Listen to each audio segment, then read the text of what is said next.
क्या आपने कभी सोचा है कि भगवान शिव के गले में सर्प क्यों है, उनके माथे पर चंद्रमा क्यों विराजमान है, उनकी जटाओं में गंगा क्यों बहती है, वे शरीर पे भस्म क्यों लगाते हैं और उनके हाथ में त्रिशूल और डमरू क्यों होता है? क्या ये केवल आभूषण है या इनके पीछे छिपा है कोई बहुत गहरा रहस्य? आज की इस वीडियो में हम भगवान शिव के स्वरूप की संपूर्ण कथा जानेंगे। ऐसी कथा जिसमें शिव के हर चिन्ह, हर आभूषण और हर प्रतीक का रहस्य छिपा है। तो वीडियो को अंत तक जरूर देखिए, क्योंकि अंत में आपको समझ आएगा कि शिव का स्वरूप केवल एक देवता का नहीं बल्कि संपूर्ण जीवन का दर्शन है। हिंदू धर्म में शिव को महादेव कहा गया है। वे आदि हैं, अनंत हैं और समय से भी परे हैं। जब कुछ नहीं था तब भी शिव थे, जब सब कुछ समाप्त हो जाएगा तब भी शिव रहेंगे, इसलिए उन्हें महाकाल कहा गया है।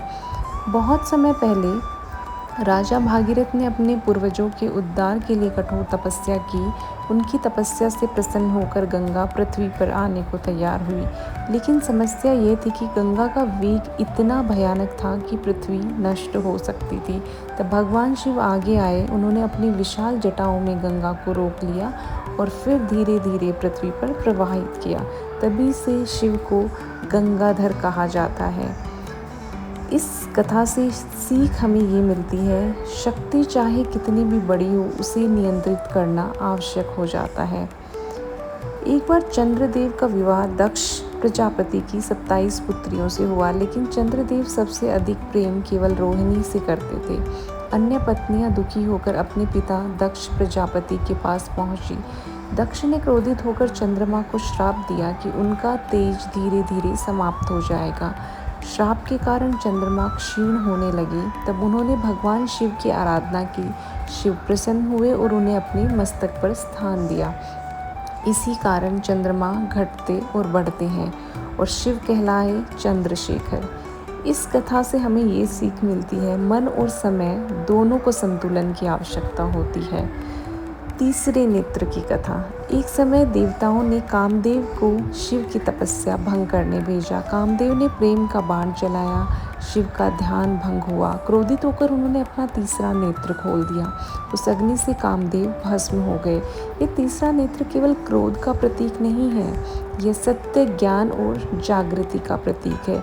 यह हमें सिखाता है, जब ज्ञान जागता है तो भ्रम नष्ट हो जाता है। नीलकंठ की कथा। अब आती है शिव की सबसे प्रसिद्ध कथा। जब समुद्र मंथन हुआ था तब अमृत से पहले भयंकर विष निकला था। उस विष की ज्वाला से पूरा ब्रह्मांड जलने लगा। देवता और असुर भयभीत हो गए। तब भगवान शिव ने वो विष पी लिया, लेकिन माता पार्वती ने विष को उनके कंठ में ही रोक दिया।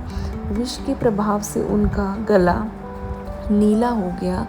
तभी से वो नीलकंठ कहलाए। इससे हमें सीख ये मिलती है, महान व्यक्ति दूसरों के दुख को अपने ऊपर ले लेते हैं।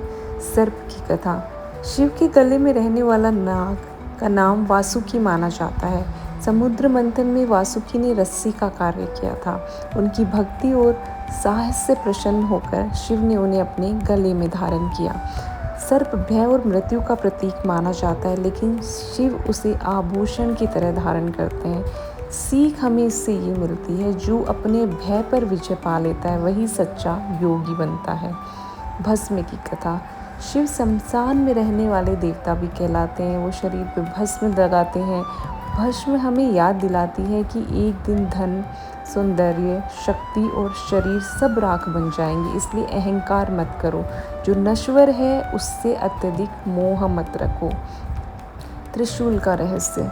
शिव का त्रिशूल केवल हथियार नहीं है, इसके 3 फलक प्रतीक हैं, भूत, वर्तमान और भविष्य, सृष्टि, पालन और संहार, सत्व, रजस और तमस। त्रिशूल बताता है कि शिव संपूर्ण ब्रह्मांडीय शक्तियों के स्वामी हैं। डमरू का रहस्य।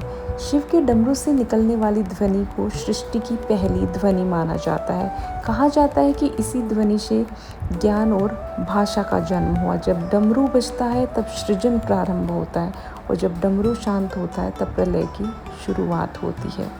नंदी की कथा। नंदी केवल शिव के वाहन नहीं हैं, वे उनके सबसे बड़े भक्त भी हैं। हर शिव मंदिर में नंदी शिवलिंग की ओर देखते हुए दिखाई देते हैं। ये प्रतीक है अटूट श्रद्धा, धैर्य और समर्पण के। अब यदि हम भगवान शिव के पूरे स्वरूप को समझें तो गंगा सिखाती है सेवा, चंद्रमा सिखाता है संतुलन, सर्प सिखाता है निर्भयता, नीलकंठ सिखाता है त्याग, भस्म सिखाती है वैराग्य, त्रिशूल सिखाता है नियंत्रण, डमरू सिखाता है सृजन और नंदी सिखाते हैं भक्ति। यही कारण है कि भगवान शिव केवल एक देवता नहीं बल्कि संपूर्ण जीवन दर्शन है। अगर आपको वीडियो पसंद आई तो वीडियो को लाइक करें, चैनल को सब्सक्राइब करें और कमेंट में लिखें हर हर महादेव। फिर मिलेंगे एक नई पौराणिक कथा के साथ। हर हर महादेव।